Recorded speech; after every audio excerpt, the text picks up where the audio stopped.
मैं तो कंगना रनावत को एकदम सल्यूट करती हूँ, जिस तरीके से ये इतने बोल्ड स्टेटमेंट्स सामने रखती हैं, जिस तरीके से बॉलीवुड को मतलब इन्होंने एक्सपोज किया है, जिस तरीके से सच्चाई को सामने लाया है।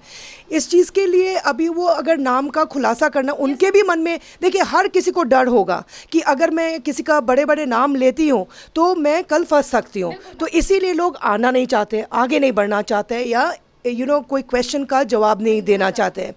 बट अगर उसका भी मन में उतना ही डर है, क्योंकि वो खुलेआम आके वो सारा खुलासा कर रहा है, तो प्रोटेक्शन तो उनको भी देना चाहिए। बिल्कुल नहीं दे रही मुंबई पुलिस, तो ये तो मुंबई पुलिस को सोचना चाहिए कि अगर, बिकॉज जान की खतरा एक्चुअली उनको भी है, तो मुंबई पुलिस को डेफिनेटली इसमें देना चाहिए, क्योंकि वो भी दिखा रहे हैं कि उसके स्टेटमेंट्स ये शो करते हैं कि उनको भी जान के उतना ही खतरा है, तो मुंबई पुलिस को आगे बढ़ के उनको भी प्रोटेक्शन देना चाहिए। मुंबई पुलिस इस पर्टिकुलर मैटर में काफ़ी ब्लॉच्ड अप इन्वेस्टिगेशन किया है। इन्वेस्टिगेशन साफ तरीक़ा से नहीं हुआ, उन्होंने काफ़ी हशअप करने भी कोशिश किया। हालांकि ये मुंबई पुलिस के ऊपर था, सारे इन्वेस्टिगेशन उसी टाइम करना चाहिए था, बिकॉज ये जैसे कि एक अननेचुरल डेथ हुआ है, तो उसमें तो उसी टाइम मतलब इन्वेस्टिगेट करना चाहिए था, तो उस टाइम मुंबई पुलिस के हाथ में था, तो मुंबई पुलिस के ऊपर डिपेंड करता था कि वो क्या एविडेंस सामने रखे और क्या एविडेंस उन्होंने इकट्ठे किया है। लेकिन उस टाइम में उन लोग ने तब प्रोएक्टिवली काम नहीं किया जो सामने आ रही है, इसीलिए ये सीबीआई को रिक्वेस्ट किया गया था और सुप्रीम कोर्ट में याचिका भी दाखिल किया गया था कि ये सीबीआई को इन्वेस्टिगेट करने दिया जाए ताकि वो फेयर इन्वेस्टिगेशन करे। तो अब हम उम्मीद करते हैं कि इसमें फेयर इन्वेस्टिगेशन होगा, सारे सवाल जवाब अभी बाहर आएंगे और उसी सवाल जवाब के तहकीकात मतलब उसी सिलसिले में ये कोर्ट में जाएगा और फिर ही जस्टिस हो पाएगा। सवाल ये उठता है ज़रूर कि अगर आज कोई आम आदमी पुलिस प्रोटेक्शन चाहते हैं कि अगर कोई बोले कि हमें इंटरोगेशन के लिए बुलाया गया बाय सीबीआई या ईडी से, तब क्या पुलिस कोई भी स्टेट का आगे आके उतना ही प्रोटेक्ट करेंगे जितना रिया को प्रोटेक्ट कर रहा है? सवाल ये उठता है।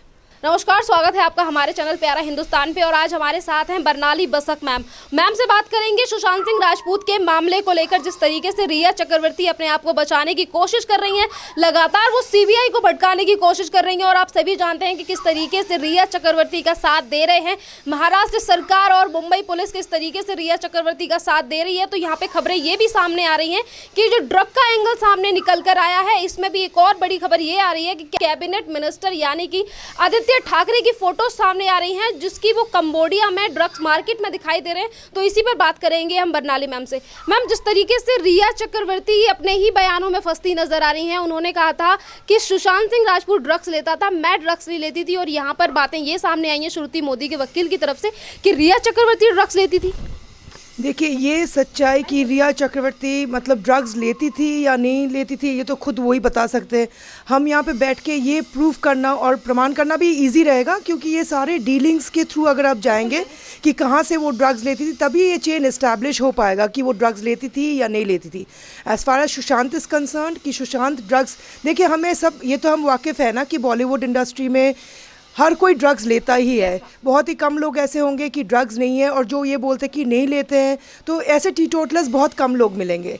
सो ये ड्रग्स के मामला जो ये सामने आ रहा है, ये शायद इसमें सच्चाई तो है कि ड्रग्स में थे ये लोग, क्योंकि हर कोई लेता है इसमें। मैम, आर भारत की तरफ से आज ये भी खुलासा हुआ है कि जो ड्रग्स पेडलिंग चलती है महाराष्ट्र के अंदर, इसमें कुछ 2-3 लोग बॉलीवुड से शामिल हैं और कुछ लोग इसमें राजनीति के भी हैं। ये ड्रग्स का जो कार्टेल जो चलाते हैं और ड्रग्स का जो एंटायर बिजनेस है, जो ड्रग्स सप्लाई करते हैं और जो ड्रग्स लेते हैं, इसमें सिर्फ the entire Bollywood is involve. यहाँ पे सिर्फ 2-3 नाम आने से नहीं होगा, यहाँ पे बहुत सारे लोग इन्वॉल्व हैं और पॉलिटिक्स भी और पॉलिटिशियंस भी इसमें इक्वली इन्वॉल्व है। ये लोग हैंड इन ग्लव्स काम करते हैं। और मैम, बीजेपी के नेताओं का ये भी कहना है कि शिवसेना के नेताओं को पता था कि इसमें इन लोगों का नाम आने वाला है और या फिर ड्रग्स का एंगल सामने आने वाला है, इसीलिए इन्होंने मुद्दे को भटकाया है, जांच नहीं की अच्छी तरीके से। देखिए, जो भी पावर में रहते हैं उनके लिए ये कहना बहुत इजी है। आज बीजेपी नहीं होता, कोई और गवर्नमेंट होता, ये भी इक्वली ऐसे ही आरोप लगाते। तो ये तो पॉलिटिक्स, ये पूरा मामला को पॉलिटिसाइज किया जा रहा है, ये भी नज़र में आ रहा है जी।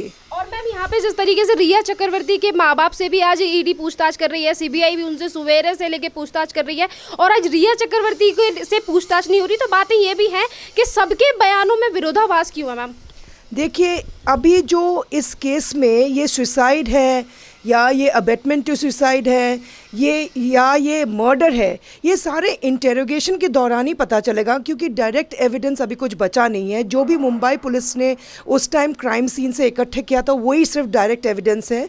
बाकी ये केस पूरा सर्कमस्टेंशियल एविडेंस पे बेस्ड है, और सर्कमस्टेंशियल एविडेंस में यही बचा है कि जितने इंट्रोगेशन किए जाएंगे, रिया ने जितने लोगों के नाम लिया है, अभी जैसे कि पता चला कि 14 to 18 उनके सिस्टर भी उनके साथ थे, सुशांत के साथ थे, तो उनसे भी पूछताछ किया जाएगा। सारे स्टेटमेंट्स को इकट्ठे करके इसको corroborate किया जाएगा, और इनकन्सिस्टेंसीज यहीं से पता चलेगा कि कौन झूठ बोल रहा है, कौन सच बोल रहा है। अब सिर्फ इंटरोगेशन ही बचा है, और क्वेश्चंस के दौरान मतलब दरिया पता चलेगा कि कितना इसमें सच्चाई है और कितना झूठ है। मैम यहाँ पे सवाल ये भी है ना कि मैम सीबीआई जब जांच कर रही है तो काफ़ी सारी चीज़ें निकल कर सामने आ रही है, और 65 दिनों तक जो मुंबई पुलिस ने छानबीन की थी वो कुछ सामने नहीं रख पाए थे।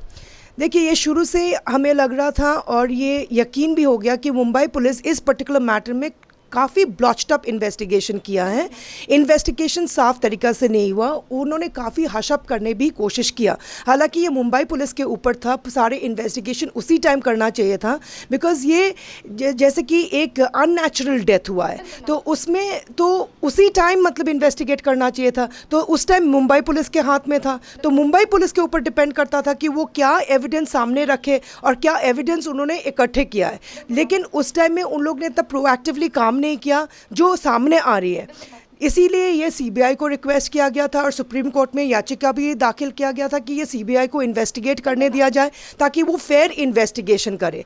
तो अब हम उम्मीद करते हैं कि इसमें फेयर इन्वेस्टिगेशन होगा, सारे सवाल जवाब अभी बाहर आएंगे, और उसी सवाल जवाब के तहकीकात मतलब उसी सिलसिले में ये कोर्ट में जाएगा और फिर ही जस्टिस हो पाएगा। मैम यहाँ पे ये भी सवाल है कि किस तरीके से मुंबई पुलिस रिया चक्रवर्ती को प्रोटेक्ट करती है। वो सिर्फ 2 पोस्टर डालती है इंस्टाग्राम पे और कहती है कि मुझे प्रोटेक्शन चाहिए, उसके आधे घंटे में मुंबई पुलिस उनके लिए हवलदार खड़े कर देती है, वहाँ पे प्रोटेक्शन दे देती है उन्हें। और यही मुंबई पुलिस है जिससे सुशांत सिंह राजपूत की फैमिली दरख्वास्त करती है फरवरी में कि हमारे बेटे की जान को खतरा है, और तभी एक्शन नहीं लेते, और रिया चक्रवर्ती को इस तरीके का प्रोटेक्शन दिया जा रहा है जैसे कि प्रधानमंत्री हो। देखिए, रिया चक्रवर्ती, अभी ये तो सच्चाई है ना, सारे मीडिया उनके पीछे तो पड़ी हुई है और लोग भी पीछे पड़े हुए हैं।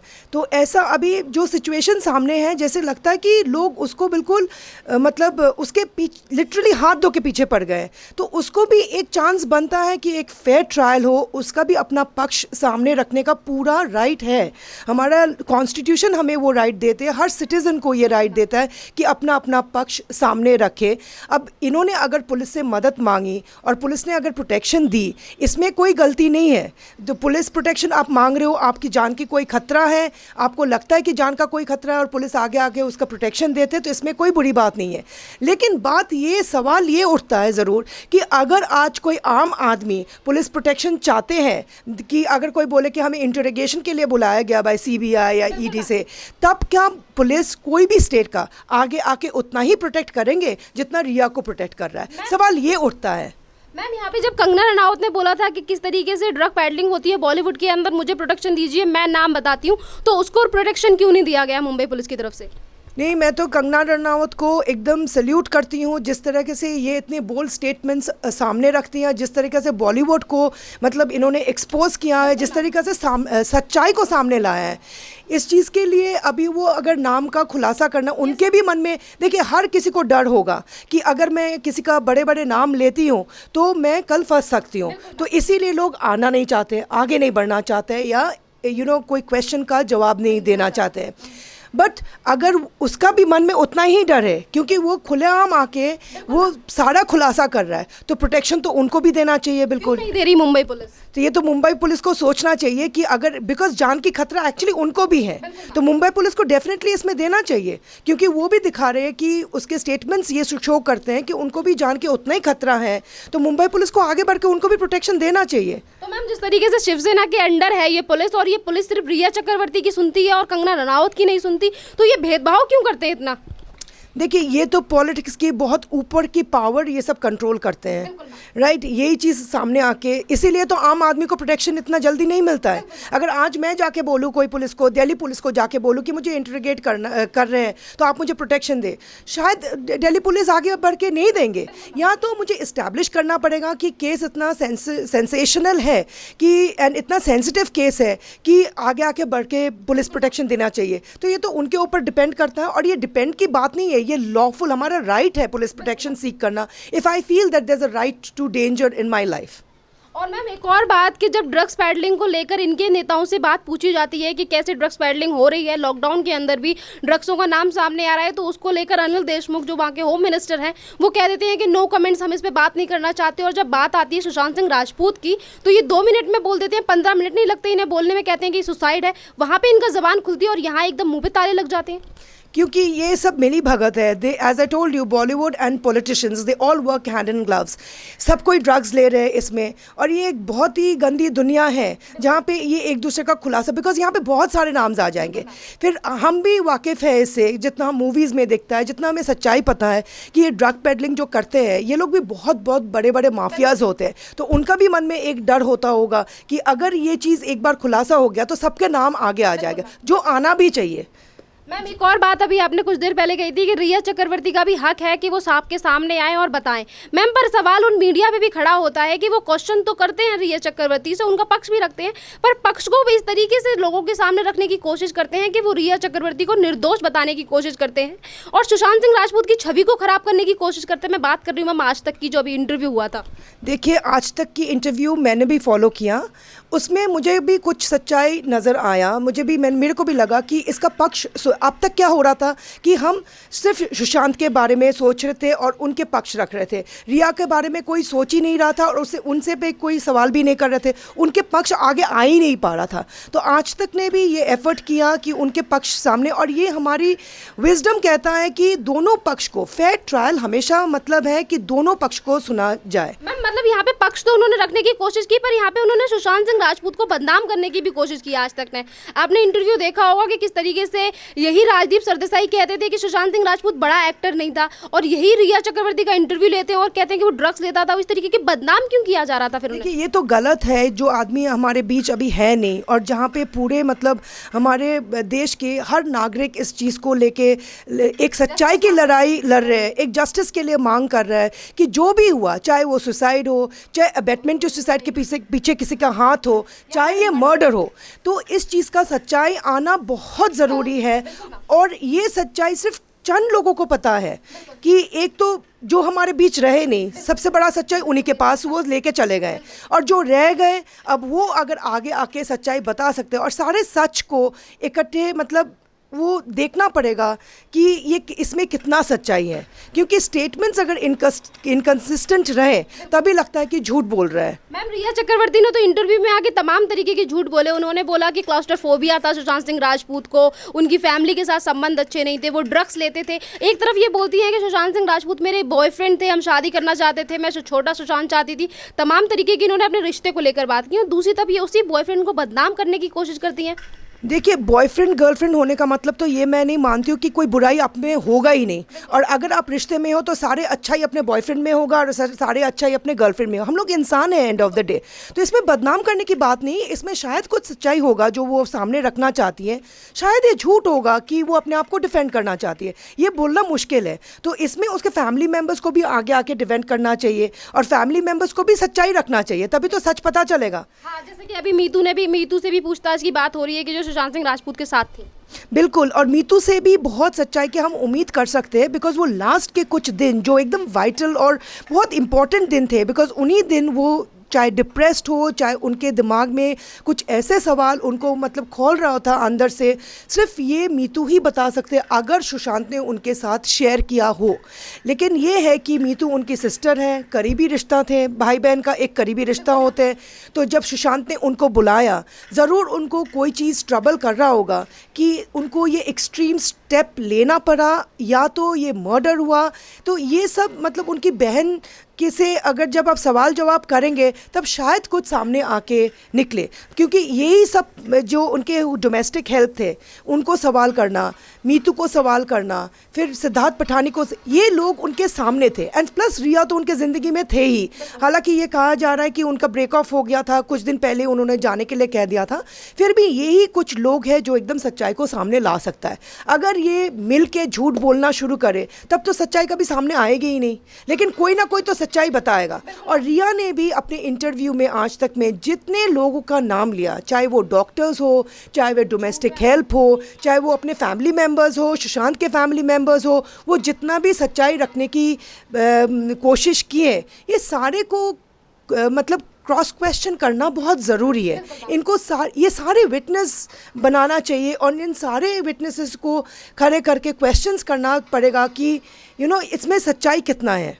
मैम, जब रिया चक्रवर्ती जिस तरीके की बातें करती हैं, वो डॉक्टर्स का नाम जो लेती हैं, वो डॉक्टर्स बाद में खारिज कर देते हैं, बोलते हैं मुझसे सुशांत सिंह राजपूत ने इलाज ही नहीं करवाया। तो तमाम तरीके की बातें तो रिया चक्रवर्ती की तरफ से बोली जा रही हैं। वो जो नाम ले रही हैं, वो नाम जब उन लोगों से इन्वेस्टिगेशन की जाती है तो वो लोग कहते हैं कि ऐसा कुछ भी नहीं है। नहीं, ये तो देखिए, अगर कोई डॉक्टर्स अगर झूठ बोल रहा है कि ऐसा कुछ है ही नहीं, रिया से वो लोग कभी मिले नहीं और रिया कभी उनके पास आए नहीं इन्वेस्टिगेशन मतलब सलाह लेने के लिए या प्रिस्क्रिप्शन लेने के लिए या सुशांत को ट्रीटमेंट कराने के लिए, तब तो ये तो कोई तो रिकॉर्ड होगा ना डॉक्टर्स क्लिनिक में या कहीं पे कुछ तो रिकॉर्ड होगा कि सुशांत गए थे, अनलेस वो रिकॉर्ड मिटाया दिया गया। तो मैम, मुझे लोगों का तो ये कहना है कि रिया चक्रवर्ती झूठ बोल रही है। और अगर रिया झूठ बोल रही है तब ये भी सच्चाई सामने आ जाएगा। हाँ, क्योंकि ये रिकॉर्ड के बेसिस में है, ये रिकॉर्ड तो कोई झुटला नहीं सकता है, क्योंकि हर कोई क्लिनिक में आप जाते हैं या बड़े बड़े डॉक्टर्स के पास आप विजिट करते हैं, आपका एंट्री होता है, बेकायदा आपका पर्पस लिखा जाता है कि किस चीज़ का ट्रीटमेंट आपका चल रहा है, तो इन सब चीज़ों से तो पता चल ही जाएगा। मैम, एक लास्ट क्वेश्चन कि जिस तरीके से कूपर हॉस्पिटल में काम करने वाला कर्मचारी आके अब सफाई कह रहा है कि मैं लास्ट दिन में जब सुशांत सिंह राजपूत की बॉडी को हम लेने गए थे तो मैंने बॉडी को देख के ही पहचान लिया था ये मर्डर है, ये सुसाइड नहीं है, क्योंकि बॉडी का रंग पीला पड़ा हुआ था, उनके गले में छेद थे, पैरों में छेद थे, जिन छेदों को टेप से ढकने की कोशिश की गई, तमाम तरीके के जो खुलासे उसने किए हैं। मैम देखिए, ये सब डॉक्टर्स और फोरेंसिक एक्सपर्ट्स जो ये बॉडी को डील करते हैं कि ये उन्हीं लोग एकदम हाई लेवल के एक्सपर्ट्स ये लोग बता सकते हैं कि ये सुसाइड, बिकॉज इन्हीं को पता है कि सुसाइड का सिम्टम्स, सुसाइड करने से उसका बॉडी का हाल कैसा होगा, सिर्फ वही बता सकते हैं। या अगर मर्डर हुआ तो मर्डर के बाद उसका सिम्टम्स क्या होगा, बॉडी के ऊपर क्या असर पड़ेगा या क्या दिखेगा, ये सिर्फ एक्सपर्ट्स ही बता सकते हैं। तो मैम, एम्स के डॉक्टरों ने भी कहा है ना कि ये जिस तरीके की सुशांत सिंह राजपूत की बॉडी के हालात सामने आ रहे हैं और हमने जैसे बॉडीज की रिपोर्टें चेक की हैं, तो ये जो सारी रिपोर्ट्स हैं इन सब की जांच मर्डर के एंगल से भी हो जानी चाहिए, तो डॉक्टरों ने क्यों नहीं की? लेकिन ये चीज़ जब कोर्ट में जाएगा तब डॉक्टर्स को भी, एक्सपर्ट्स को भी बुलाया जाएगा इसमें, और एक्सपर्ट्स को बुला के जो भी मतलब वहाँ पे इंक्वेस्ट रिपोर्ट है या क्राइम सीन में जो भी मिला, बॉडी का जो इन्वेस्टिगेशन हुआ, तो उस टाइम जांच किया जाएगा कि वेदर इट वाज सुसाइड और इट वाज मर्डर। लेकिन अब तक जितना तमाम चीज़ें जो सामने आई हैं, ये लगता नहीं है कि सुसाइड है। जितना सुशांत में भी going through depression on and off, but then लगता नहीं है, जितने सबकी स्टेटमेंट्स आए कि ये सुसाइड कर भी सकता है। लेकिन ये सुसाइड है या मर्डर है ये तो बाद में ही पता चलेगा। ये तो सारे बॉडी को देख के, जैसे ये कर्मचारी आप बता रहे हैं जो बॉडी से डील करता है, ये सालों साल एक ही चीज़ से डील कर रहा है, तो इनको तो पता होगा ही कि एक सुसाइड करने के बाद बॉडी का रंग कैसे पीला पड़ेगा, या आप यूरिनेट कर देते हो, या क्या ये होल जो है उनके पैर में, या पैर आपका टेढ़ा हो जाता है, या मर्डर होने से ऐसा, ये एक्सपर्ट ही बता सकेंगे। मैम, ये जैसे कि मैंने भी यही चीज़ कही कि जिस तरीके से ये बॉडियों के साथ डील करते हैं और वही बंदा ये कह रहा है कि हमारा काम ही ये है, तो हम बॉडी देख के पहचान लेते हैं कि किसने सुसाइड किया, किसका मर्डर किया गया, तो ये चीज़ें भी काफ़ी ज़्यादा अहम है जिस तरीके के खुलासे सामने हो रहे हैं। और रिया चक्रवर्ती तो ये कह देती हैं, अभी तक इस बात को कहती आ रही हैं कि सुशांत सिंह राजपूत को डिप्रेशन था। आखिरकार ये डिप्रेशन की थ्योरी आज तक क्यों गढ़ी जा रही है? देखिए, रिया उनके साथ रहती थी, उनकी लिव इन पार्टनर थी, तो अगर डिप्रेशन था तो उनको पता होगा कि ये डिप्रेस्ड केस थे, इसीलिए शायद वो डॉक्टर्स के साथ जाके ट्रीटमेंट भी करा रहे थे। इतना झूठ मतलब उनको बोलना या इतना इसमें कितना सच्चाई है, ये तो उनके स्टेटमेंट से ही पता चलेगा। तमाम मैम पता चल ही रहा है, जनता कह रही है कि रिया चक्रवर्ती झूठ बोल रही है, से भी पता चलेगा। ये जो डॉक्टर्स का जो प्रिस्क्रिप्शन है, नॉट ओनली प्रिस्क्रिप्शन, वो उन सारे डॉक्टर्स को सवाल करना चाहिए। CBI को भी उनके सारे डॉक्टर्स के जिनके नाम ले रहे हैं, इनको भी सवाल करना चाहिए, और कोई मुकर नहीं सकता इसमें से, बिकॉज रिकॉर्ड तो हर किसी के पास है, तो रिकॉर्ड से कोई मुकर नहीं सकता है। तो उसी बेसिस पे सवाल करेंगे सबको। मैम एक और सवाल कि जिस तरीके से गवर्नमेंट से पुलिस से सवाल पूछे जा रहे हैं उसको लेकर मीडिया की आवाज़ को दबाने की क्यों कोशिश क्यों की जा रही है? देखिए, मीडिया तो इट्स एन एक्सप्रेशन ऑफ आम जनता की वॉइस है, it's a freedom of speech and expression. तो मीडिया एक ज़रिया है जहाँ पे ये सब कुछ, हम न्यूज़ क्यों देखते हैं कि हमें न्यूज़ पता चले, राइट? तो ये सब कोई ये शान करने की कोशिश कर रहा है कि ये मीडिया ट्रायल है, लेकिन मीडिया के दौरान आज मीडिया इतना एफर्ट ले रहा है, इसीलिए एक के बाद एक खुलासा भी हो रहा है। नहीं तो ये भी केस कोई आम केस की तरह शट केस हो जाता, एकदम शट कर देते, कोई इन्वेस्टिगेशन सुसाइड बोल के ख़त्म कर देते, क्योंकि स्पेशली इस केस में कोई सुसाइड नोट नहीं था, इसलिए और भी डिफ़िकल्टी मतलब हो रहा है इस केस को सुलझाने में, या मतलब it's a very difficult case to establish that it's a murder. But तमाम चीज़ सामने जो नज़र में आता है वो मर्डर के तरह ही मतलब इशारा कर रहा है। धन्यवाद मैम। Thank you.